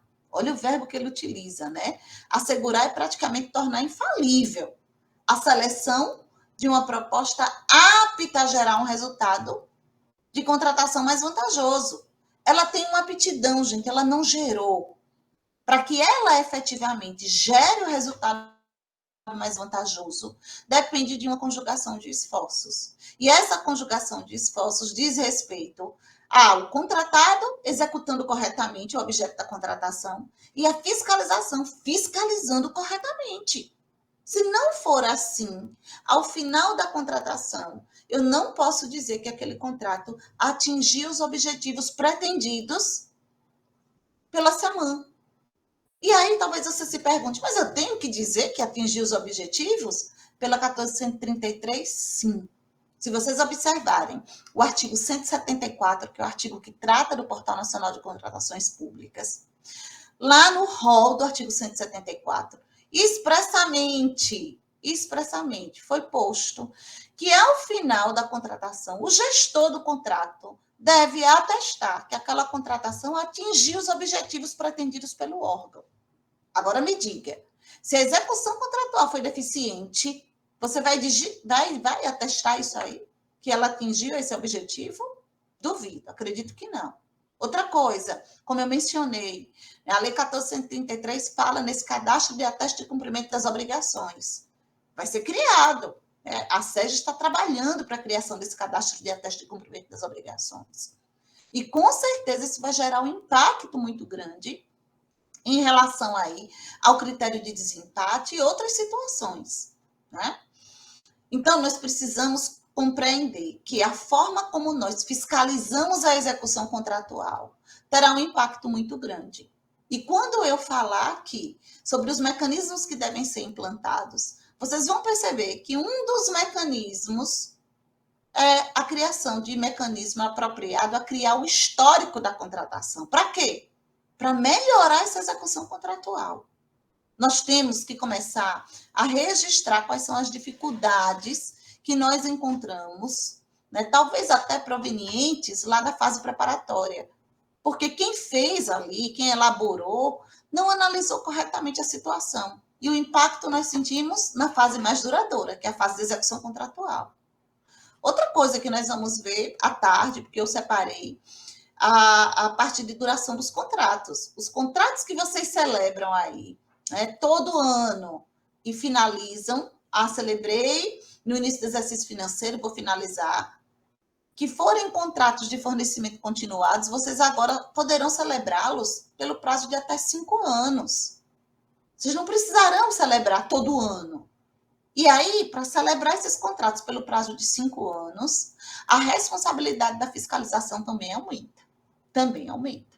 E quando nós chegarmos lá, no artigo 106, eu vou demonstrar por quê. Então, o primeiro objetivo é esse, ó. Toda vez que você tiver ali um contrato, aquele contrato se vincula ao edital e à proposta. Aquela proposta, ela não é vantajosa, não. Ele vai ter que demonstrar, através de uma boa execução contratual, a vantajosidade da sua